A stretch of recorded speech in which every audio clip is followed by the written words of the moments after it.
আমি 10,000 বের করেছি। আমার কাছে 12টা হোল্ডিং সেন্টারে আরো 1800 অপেক্ষা করছে। ডেলি ওপারে পাঠাচ্ছি। থাকবে না কেউ, নিশ্চিন্ত থাকুন, আপনারা থাকবেন। ধরো আর বিএসএফ কে দাও, নো জেল। আমাদের টাকাতে অন্নপূর্ণা যোজনা হবে, প্রধানমন্ত্রী সূর্য ঘর হবে, বার্ধক্য ভাতা বিধবা ভাতা বাড়বে, বেকার যুবক যুবতী চাকরি পাবে, ভাঙা স্কুলটাকে সোজা করব, পানীয় জলের আরো ব্যবস্থা করব। কিন্তু ওই লোকগুলোকে জেলের খাওয়ার কাপড় ওষুধ দিতে পারবো না। আমি 10,000 বের করেছি। আমার কাছে 12টা হোল্ডিং সেন্টারে আরো 1800 অপেক্ষা করছে। ডেলি ওপারে পাঠাচ্ছি। থাকবে না কেউ, নিশ্চিন্ত থাকুন, আপনারা থাকবেন।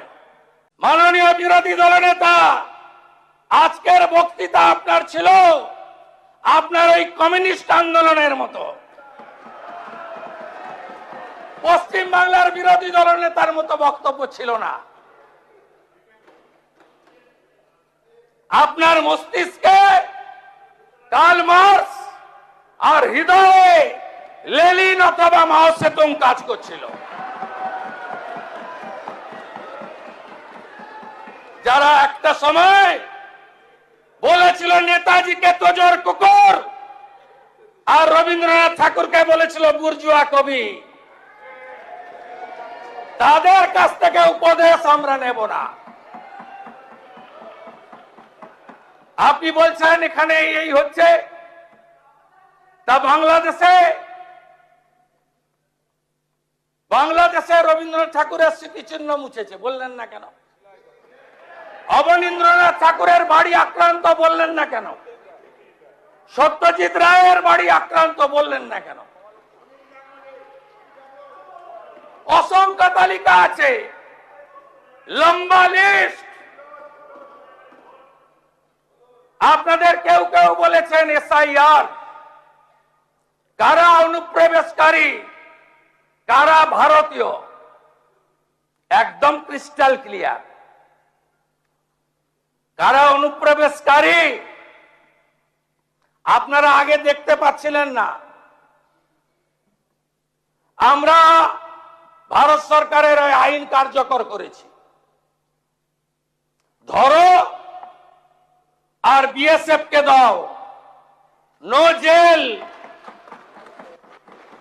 আমাদের টাকাতে অন্নপূর্ণা যোজনা হবে, প্রধানমন্ত্রী সূর্য ঘর হবে, বার্ধক্য ভাতা বিধবা ভাতা বাড়বে, বেকার যুবক যুবতী চাকরি পাবে, ভাঙা স্কুলটাকে সোজা করব, পানীয় জলের আরো ব্যবস্থা করব।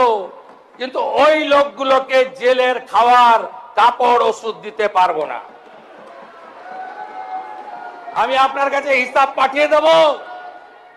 কোন ভারতীয়র দুশ্চিন্তা নেই, কোন ভারতীয়কে এতটুকু চিন্তা করতে হবে না।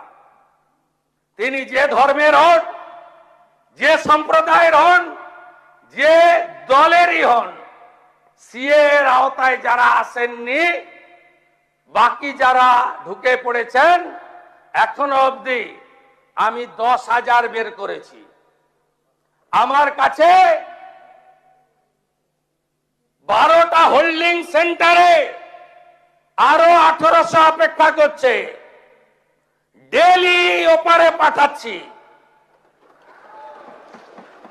থাকবে না কেউ, নিশ্চিন্ত থাকুন, আপনারা থাকবেন। আপনি যদি মনে প্রাণে ভারতীয় হন, আপনি যে ধর্ম মানুন, যে দল করুন, আপনার কিচ্ছু হবে না। কিন্তু ভোট ব্যাংকের জন্য আমরা এই জিনিস বরদাস্ত করব না। আপনাদের কাছে আমি প্রশ্ন করতে চাই,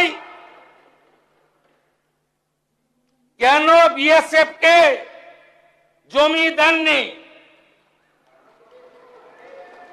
কেন জমি দেননি আপনি? কোথায় কোথায় বিএসএফ কে এইখান থেকে দাঁড়িয়ে আগের মুখ্যমন্ত্রী বিএসএফ কে কদর্য ভাষায় আক্রমণ করেছে, এখানে প্রস্তাব এনেছে বিএসএফ এর বিরুদ্ধে। জমি দিয়ে তারপরে নিন্দা করতে পারতেন। শুনে রাখুন, এখন অবধি 142.79 একর জমি দিয়েছি। কোচবিহার 22.95, জলপাইগুড়ি 35.165, দার্জিলিং 8.815, সব মিলিয়ে এই 600 কিলোমিটার এলাকা কয়েক মাসের মধ্যে একদম বেড়া তৈরি হয়ে যাবে। তার আগে যারা পালাতে চান পালিয়ে যান, আমার ডাকে সাড়া দিয়ে হাকিমপুর দিয়ে অনেকেই পালিয়েছে। বাকি যদি আপনাদের পরিচিত কেউ থাকে তাদেরকে বলুন তাড়াতাড়ি চলে যাওয়ার জন্য। রাষ্ট্রের সুরক্ষা, রাষ্ট্রের নিরাপত্তা আর বাংলাকে সুরক্ষিত মজবুত করার জন্য এই সরকারের নীতি একদম পরিষ্কার। এই বিষয়ে আঙ্গুল তুললেই জসমিন দেশে যদাচার।